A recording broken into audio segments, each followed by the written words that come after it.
I'm recording this because people keep asking what happened in Grey Haven. They want facts, timelines, evidence. But the truth doesn't work that way. Some experiences don't leave fingerprints. They leave echoes. If you're listening to this late at night, with the lights low, and you live near water, I need you to understand something before I continue. This is not a ghost story. This is not a legend. This is a record of what happens when a place decides it remembers you, even when the world does not. I didn't move to Grey Haven for peace. I moved there because I had failed at being remembered.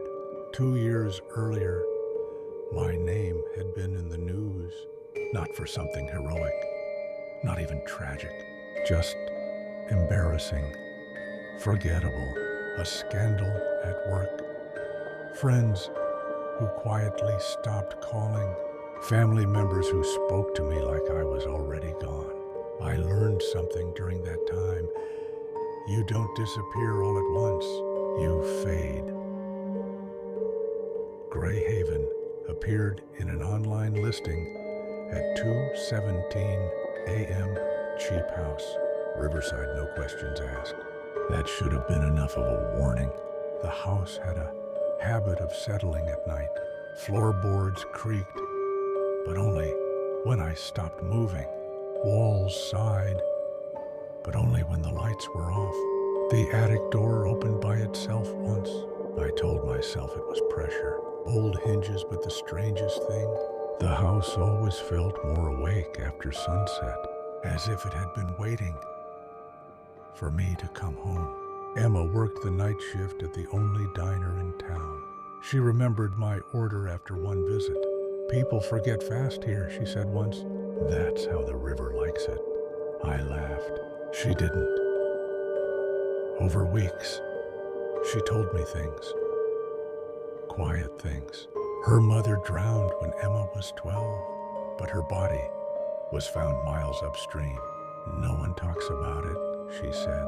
"If you do, the dreams get worse." "What dreams?" She hesitated. Being called. The dream felt like memory. I was standing in the river, fully clothed. The water didn't move. Beneath the surface were faces, hundreds of them, calm, patient. Then one face opened its eyes. Mine. I woke up with wet footprints on the floor, leading away from my bed. The attic smelled like damp paper and rust. The journal wasn't hidden carefully. It was placed deliberately, like someone wanted it found. Entries described Grey Haven in detail. Same diner, same river bend, same house. But the writer, Thomas Hale, kept mentioning losing his edges. People look through me now. The river says this is how it begins. One entry mentioned Emma's mother, years before Emma was born. That's when I realized the journal wasn't just old, it was still being updated in my handwriting. River Tom lived in a trailer overlooking the water. When I showed him the journal, he cried. "They don't die," he said. "They stay." He explained that Grey Haven was built after a flood erased an entire settlement upstream.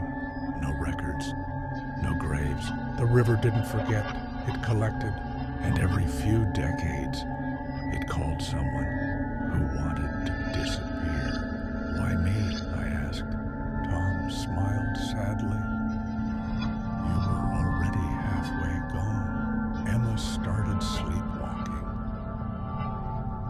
I found her one night at the river's edge, standing barefoot in the cold. "It says my mom remembers me now," she whispered. I grabbed her arm. The water surged, just slightly, as if annoyed. That's when I understood. river wasn't evil. It was lonely. Rain fell for 3 days. The river rose. But carefully, no alarms, no evacuation.